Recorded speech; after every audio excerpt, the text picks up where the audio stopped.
friend of mine I met decades ago, Heather B. Me too. Tracy G.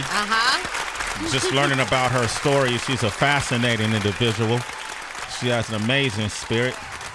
She utilizes her vessel in a way that we can all learn. If you look at her Instagram every single day, you're going to learn some information. You're going to learn, you're going to become aware. You're going to learn how to become aware of your body as well. A powerful woman, I say she is. This woman is a screenwriter. She's a public speaker. She's a life and career guide. She's an author. She's a producer. She's a networker. She's a connector. One of the ways I first met her is through RZA and these guys over at the Wu-Tang Clan, and we had the Shaolin monk who defected, Sifu, come on our show recently. Mm-hmm. And the way we met him was through this woman right here. Shout out to Sifu, too. Believe the way RZA met Sifu, it was through this woman right here. I made Sifu say it. Wow. That was on purpose. I love you. We all came up together in the 90s. Sophia was there. Sifu was there. RZA, Bokeem Woodbine. Oh, Bo. Yep. Yay. Wesley Snipes. Yep. Yep. The pink teacup. Right? The pink teacup.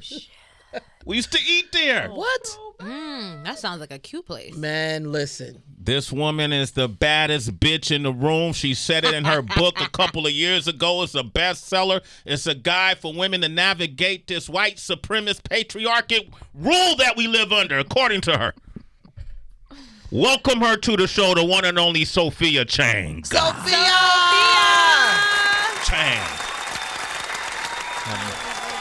Powerful. Thank you. What an intro. I think I'm done here. Goodbye, everybody. You're not done. Let's talk about it now. I love you. Let's do this first, because this T-shirt you have on, Unlock Her Potential, is a movement. It's an initiative that you're behind. Talk about it. Thank you for asking. First of all, I want to say hi, everybody. Hi. I'm Hi, so glad to be Sophia. here. Sophia Chang. Thank you so much for welcoming me, and yes, decades of history with you. Unlock Her Potential is a program I founded back in June of 2020. It provides free mentorship for women of color 18 and older in the United States, which of course includes Puerto Rico. The vast majority of our mentors are in the sphere of media, television, film, music, naturally, publishing, and journalism. Then we have some folks in culinary and STEM, but really the core of it is folks in media, because naturally that's where I reside. It's been an unmitigated success. We're going into our fourth year in 2024. Applications are open right now. Okay. Let's get it. Is this the fourth year? Applications are open until 11:59 p.m. Saturday night. Wow. And we have 143 mentors. You know a lot of the folks that have been through our house. RZA, Jizza, Joey Badass, Jim Jarmusch, Michael Mann, Pamela Adlon, Sarah Hardin, the CEO of Hello Sunshine, is coming back for multiple years. We have titans, and what it really speaks to, folks, is three things. Number one, the urgency of the mission. Mentor women of color. And I'm very specific about that it's not mentorship for everybody. And I'm not saying that everybody doesn't deserve a mentor. Yeah. I am a woman of color who has been mentored for 36 years by Michael Austin. Shout out to Michael Austin. You've probably met Michael along the way. And so this is where I put my drive and my energy. Anything that I work on, whether it's a television show or a book or a podcast, I'm always going to center women of color, because this is where my passion resides. And there's only so much Sophia Chang, and this is the fuel. This is the fuel that drives the engine, right? So number one, it spoke to the urgency of it. When I called folks, I secured over 100 mentors in less than 72 hours. They were like, yeah, so sign me up. So number one, people were clear, women of color deserve to be mentored. Number two, it spoke to the goodwill that exists out there for me. You know, Sway, I've known folks for 20, 30, 35 years, and I never asked them for anything. Yeah, that's true. You know, and I nurtured those friendships and those relationships. And the first time I called them was, I said, would you mentor a woman of color? What does the program provide? It's an hour a month for a year. It's 12 hours of mentorship. And I will be completely candid with you. I probably won't have 12 hours with Jim Jarmusch. Do you know what I'm saying? But this is what we do. We collect our jewels along the way. We forge our friendships along the way. And then we use them for other people. And so all of this goodwill, all of the karma that I have in my social bank, I give back to women of color because I know that there is such a dearth of mentorship for them out there.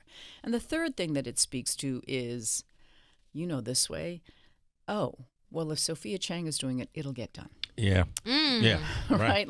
Right. Okay, it's like Jim Jarmusch once said, Sophia's the glue. Uh-huh. And, that sounds banal, and in a way it is banal, but you actually have to execute. I don't care how much talent you have. I don't care how extraordinary your idea is. If you can't execute, who fucking cares? True. Wow. Do you know what I'm saying? Because then it just exists in this vacuum. So you could be the most exquisite singer, songwriter, but if you're not actually doing anything with it, because God gave you that gift to share with other people, and if you're not sharing it, then I think it's an affront to God. So that's a program, unlockherpotential.com. Unlockherpotential.com. It is transformative. Most women of color who are extraordinarily accomplished probably have not been mentored. Have you? Were you? No. You would know. No. Were you mentored? I mean, that doesn't mean, Heather, that some people didn't give you advice. Right. Or some sort of influence. Right. But not. But someone that really said, let's talk every time there's either a big or a small decision to make, Heather. Right? And they guide you through these inflection points. And again, some could be very small, some could be big. My mentor, Michael Austin, I just talked to him. I still talk to him at all of these junctures. And so these relationships, in the case of Unlock Her Potential, last year, but maybe they last a lifetime. But just knowing every month I'm going to talk to somebody and I'm going to come to them with my list of questions and say, these are the things that I'm facing, Sway. By the way, everybody, Sway is going to be a mentor in 2025. This is true. Ooh. This is true. 2025. Might even be 24. She booked. Right. Everybody picked up her call. Yeah, Come well, on, Sophia. I'm 2 years from now. I'm in reserve. Sway's in reserve. Sway on a bench. So the deadline is Saturday night for people to be mentored or to be mentors. To apply. To apply. Yeah, To apply to be mentees. And in terms of being mentors, Sway, if you want to be a mentor for 2024, we could get you on the site today. We could literally get you on the site today. This is what I knew when I created Unlock Your Potential. I was creating the most exclusive club in the world. And what do I mean by that? I don't mean one of these fucking, velvet rope, sit in the VIP. No bottle service? Bottles. Of course he knows a bottle service with those fucking sparklers and everything. No, I was creating a club that was about, everybody in there is serious. Everybody in there is real. They're not famous. It's not about famous people, Sway, right? It's about people who are incredibly accomplished, who have decades of experience behind them, because you have institutional knowledge you're not even aware of. Sway has been doing this, everybody, for over 3 decades. The fact that Sway still has passion about the music and the culture, that he is so curious, the fact that you are listening to new up-and-coming artists, and you could be skating, darling, you could be skating, you're not fucking skating. You're still swimming upstream, because, not for you, but you do it for the community and you do it for the culture. And that is extraordinary. You are not a passive listener. You are not a passive observer of the culture. You are somebody that clearly has been, all this time, incredibly engaged, been a part of it, been part of creating what it is. And to me, the fact that you take the time to go, okay, there's this new artist over here, and they're not the biggest artist in the world. No, you still see as part of your mission bringing these people to the rest of us. And that's a fucking gift. That is such a gift. And to sustain that over 30 plus years, Sway. Can we get the applause, please? Shit, damn. Go ahead, Sophia. Sophia in the morning. And if you can see it, it's a standing ovation. Baddest bitch in the room. Thank you, Sophia. I love you for that. Thank But you you. need that. But you need that every day. You fucking get up and you do this. God bless you, Sway. Because you say, and you got to see Sophia's face. She's saying it like, I would never do this shit every day. Yeah. She's saying it like she'll fight on behalf of you. I can't believe you do But you know what's so beautiful about passion, what Sophia is saying? If you are passionate about something, you do get up and do it every day. Yeah. It could just be in different mediums. You know what I mean? Like, you do get up every day and do something. It's just where you land in it. You know, you've been doing this for a time where we sit here sometimes and marvel at the guests that have sat in the seat Sophia's sitting in, kind of unknown, you know, maybe locally. And then a year and a half later, Grammys, you know. Big stages. And that's not luck. I'm sorry. And that's not luck, right? Because I'm a storyteller. And what makes me a great storyteller? Because I manage some of the greatest storytellers in the world. ODB, God rest his soul. Old Dirty Bastard. RZA, Jizza, Q-Tip, A Tribe Called Quest. Raphael Sadiq, D'Angelo. They are some of the These are all people you managed or work with. I manage all of them. They're some of the greatest They're some of the greatest storytellers in our generation. You are a storyteller. How do you tell your story? You tell your story by doing this, but you also facilitate storytelling, right? And that's a really big deal. And yes, me, I'm almost 60. I'm not on Rap Caviar. You know what I'm doing? I'm checking my Social Security. I'm on the website going, how much am I going to get when I retire at 65? That's real. I don't have my finger on the pulse like that anymore. And I am so grateful that there are folks like you that do, because I look at it and I go, for me personally, I grew out of hip-hop, Sway. I did. Hip-hop to me is the genre of music that is the most youth-oriented. What do I mean by that? It is by the young, for the young, about the young. So when people ask me, you know, what do you think of hip-hop these days? I don't really have an opinion. When I listen to it, does it resonate with me? No, but it's not supposed to. You know what I'm saying? Like, people aren't in there going, I'm going to make a record for a 60-year-old single mother of 2 Korean-Canadian women. They're not making records for me. So I don't have an opinion, and I'm not one of those folks that's like, oh, the music these days is trash. It's just not what I listen to anymore. Well, but you know hip-hop isn't just rap. Of course. You know this. Of so course, the you know broader that culture. yeah, Of this course. it's a broader culture than Of that. course. And then we're starting to see rappers who are in their 50s charting.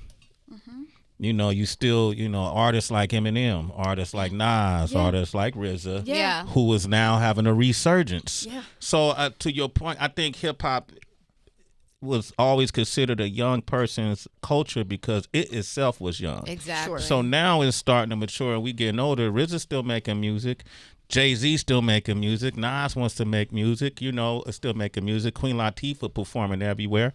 Light. MC Yeah. Light. MC Light These is festivals. killing everything. Salt and pepper. Salt and Yeah. pepper is everywhere. Rock Lauryn the Hill's Bells everywhere. Festival. So it's no longer just But Yeah. you don't think the music is very specifically youth-oriented? The current music that's chart-topping is very specific. chart-topping music. Yes. And there's nothing wrong with that. That's not a denigration. Nothing It's wrong not- with it at all. Yeah. I just dare say that there's a lot of music that's more music off the charts than there is. There's only 40 songs on Of the course. chart. Of course. Yeah. Yeah, of and course. there's 4 million out there. So Yeah. in those 4 million, just like when we were coming up in the 90s, not everybody was people act like the 90s was this golden era, which it was for creativity and advancement, and we were still young in the game.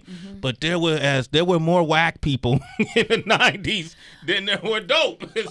So we go through these Cycles. these cycles, and so today, I bet if I gave you a playlist of artists, there would be artists you would enjoy. Oh, there's no question. Yeah. There's no question. I'm just fucking lazy. You know what I'm saying? okay. Like for me to sift through to find somebody. If somebody sent me music, absolutely. If you said here are 20 songs, so I would absolutely pick up on some. I am still very attuned to flow, right? Yeah. Cadence, breath control, delivery, lyrical dexterity, metaphors. All of those things make an MC. And like when I hear somebody like J. Cole, I love J. Cole. When I hear somebody like Meg Thee Stallion, I love Meg Thee Stallion. When I see videos of Nicki Minaj back in the day freestyling, I'm like, ooh, I love them as MCs, right? Yeah. But just in terms of being keyed in like that, I don't do it anymore. And I want to say very clearly,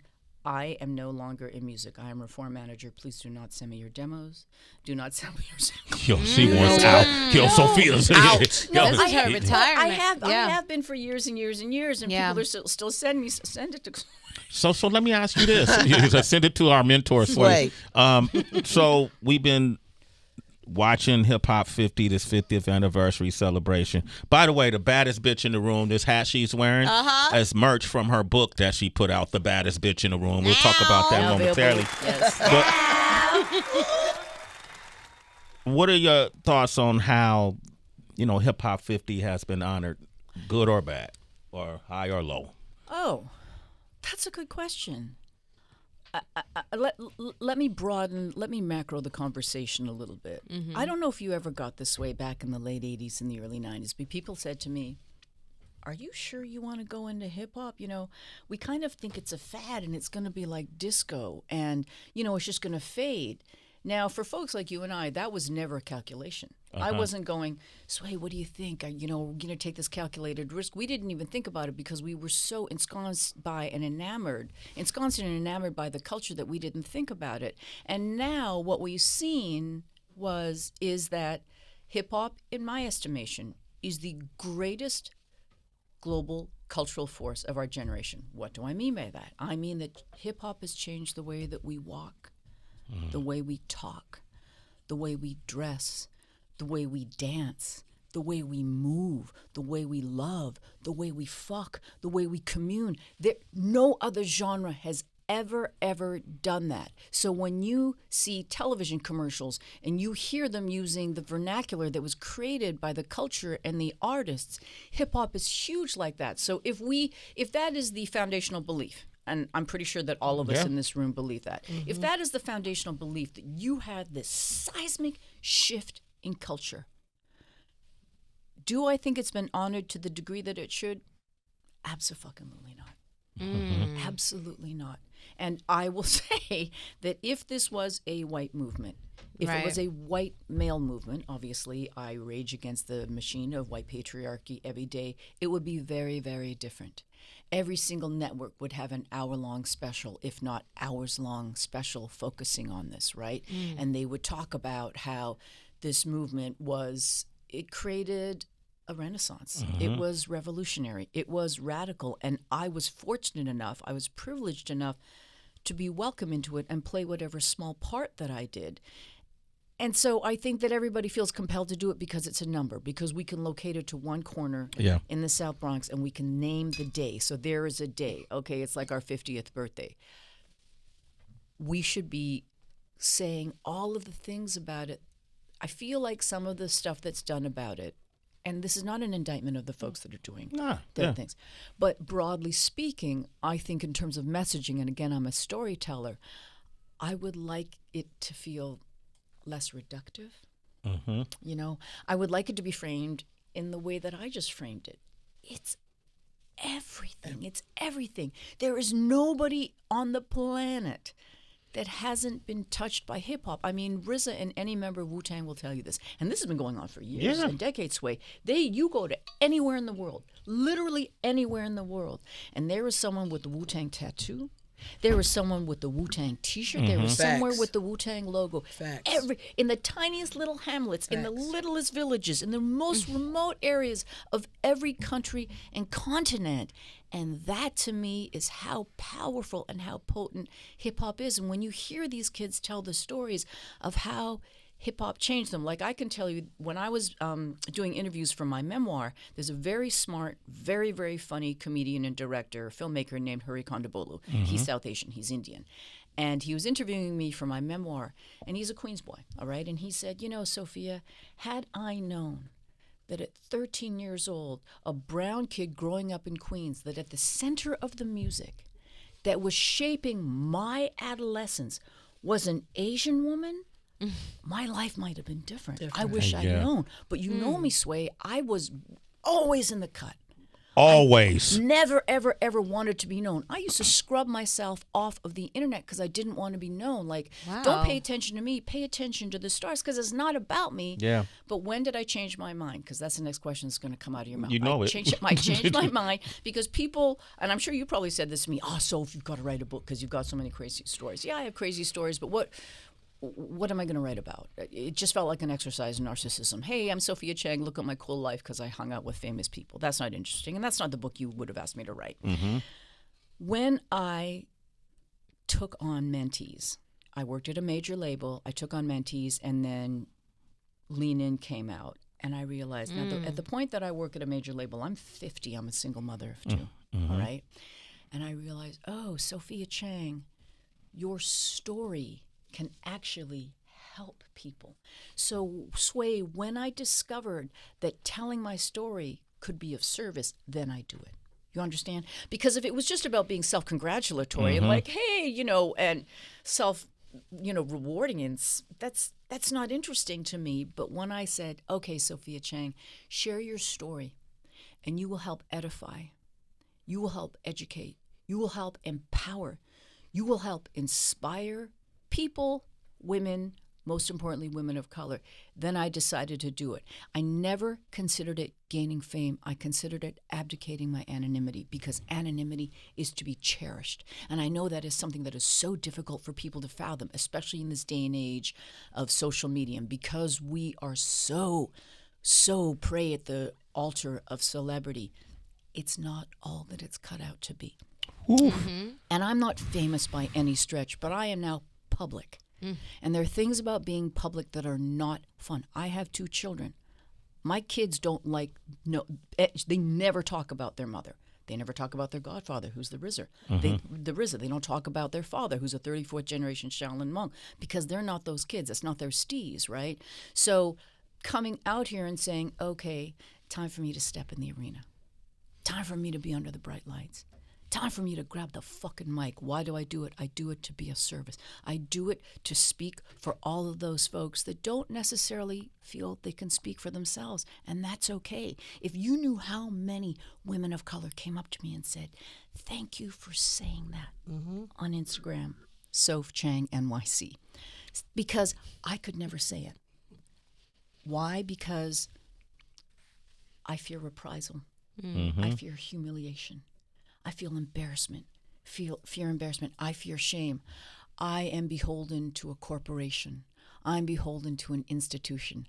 I'm beholden to the academy or a community. And if I come out of my mouth and I say the things that you say, Sophia Chang, maybe I'm ostracized. Maybe I'm fired, right? Maybe I'm excommunicated. And so in a much smaller way, I do what you do, which is you harness all of this energy. And you're not saying it for Sway. You're saying it for a community.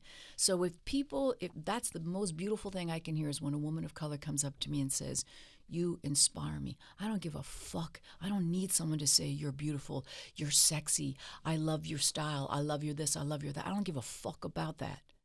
I want to hear, you inspire me. You make me feel braver. Your fearlessness makes me feel more courageous. That is a gift to me, and it makes me know that I'm doing the right thing, because it's not a fucking popularity contest. Sophia Chang. I think on that note, Soph Chang NYC, because after she wrote that book, she went on that Instagram and bared it all, citizens. And let me tell you, people like Sway who have known me for 30 years, I was like, oh God, I hope Sway doesn't get my Instagram. No, I don't care. Every day. I was like, oh my God. And you know, all of my boys were like, I've seen your Instagram, Soph. And they're not saying it like, yay, they're saying it like, because they're my big brothers. We're all your brothers. But what you do is, Sophia Chang is so unapologetic on that Instagram. It's amazing. And it's even speaking to women who are of age, people who are starting, who've been on the planet a few revolutions, you know, and it's powerful to see her do her exercises and her martial arts and shave her head on Instagram and liberating and basically as nude as you can get on Instagram, and being proud of it and showing it off. Sophia Chang, go to Soph Chang NYC and see her flex her buttocks muscles in front of your face. Oh, I'm sorry. But I do want to say thank you for bringing that up, because Unlock Your Potential, I said it's for 18 and older. It's for 18 and older, meaning there's no maximum age, because at this point in my life, I'm not only battling racism and sexism, I'm now battling ageism. Yeah. So what are all the ways that we are erased daily? Daily. People don't want to hire women over 50. Fuck, they don't want to hire women over 40, right? Well, you're not really relevant. You're not that interesting. what of institutional knowledge? They sure as hell don't want to date women over 40. They don't want to They don't want to date women over 25 because men are so basic. Oh my God, they're so simple. Sway, you want to comment on that?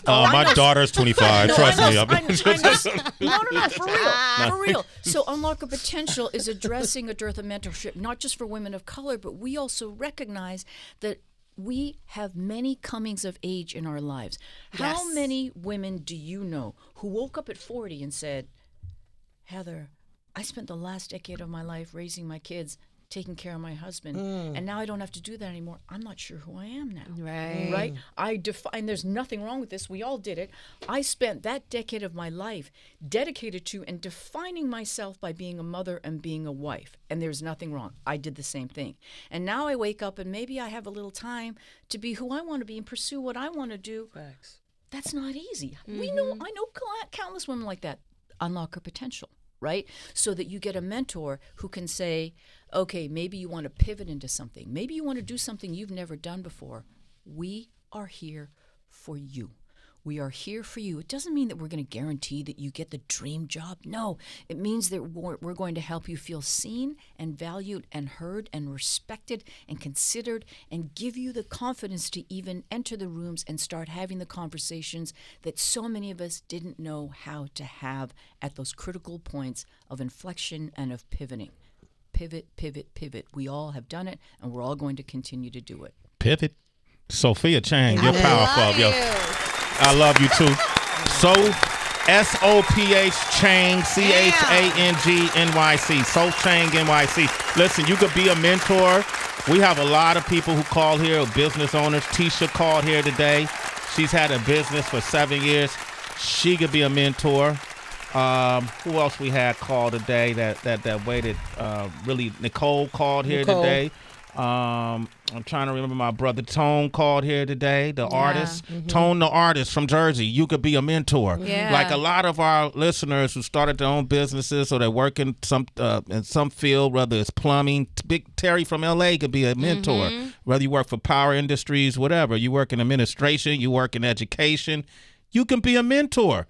You don't have to be famous. Just be knowledgeable. Yes. Care. Care. That's it. Be knowledgeable and care. Look, if you are a person who has knowledge, experience, and wisdom to share, and you don't mentor, never mind unlock a potential, and you don't mentor, I think you're kind of a fucking asshole. Because you didn't get there on your own. Absolutely. I don't give a fuck how as accomplished you are. Yeah, you could be accomplished. You could be smart. You could be genius. You could be creative. You could be entrepreneurial. You could be all of those things. You did not get there on your own. So go out there and mentor people. Mentor. And if I had my druthers, you're going to mentor a woman of color because we are the least resourced. We are the least respected. We are the least seen. And why should you mentor a woman of color? Not for your fucking woke-ass bona fides, but you should do it because it's the right thing to do. Because we are smart. We are brilliant. We are creative. We are resourceful. We are industrious. We are great team players. We're even better team leaders. We can lead. Give us the fucking chance and we can lead. Let us into your room and we can lead. And here's the other thing about folks like us, Heather. I didn't kick, I'm going to use martial terms because I'm a martial artist. I didn't punch and kick my way into doors to let that bitch close behind me. No. Mob Deep, once I get on, I'm going to put on all my people. Right? You come through that door and you wedge that bitch open and you bring everybody in with you. You don't let it close behind you. You create that ladder. You don't pull it up after you. You create that ladder and you keep it there so that and you bring other people up with you because that's what we do. God put us here to be of service. God put us here to be of service. Amen. Damn, Sophia Chang. Is there a separate line, entry, back door to apply to be your mentee? Specifically? So Sophia's like, I either fuck with you or I don't. Right. That's the only requirement. You want to be a mentor one more time? How can they sign up? If you want to be a mentee. A mentee. This is how you sign up. Unlockherpotential.com. Unlockherpotential.com. You have until Saturday night at 11:59 p.m. and it's a beautiful program and it's a beautiful community. The 3 core C's of Unlock Her Potential. We are building community, coalition, and citizenry. Again, community, coalition, and citizenry. We cannot dismantle systems and institutions on our own. We need to do it together. We are stronger together. I love all of you. Thank you. Amen. Thank you, Sophia.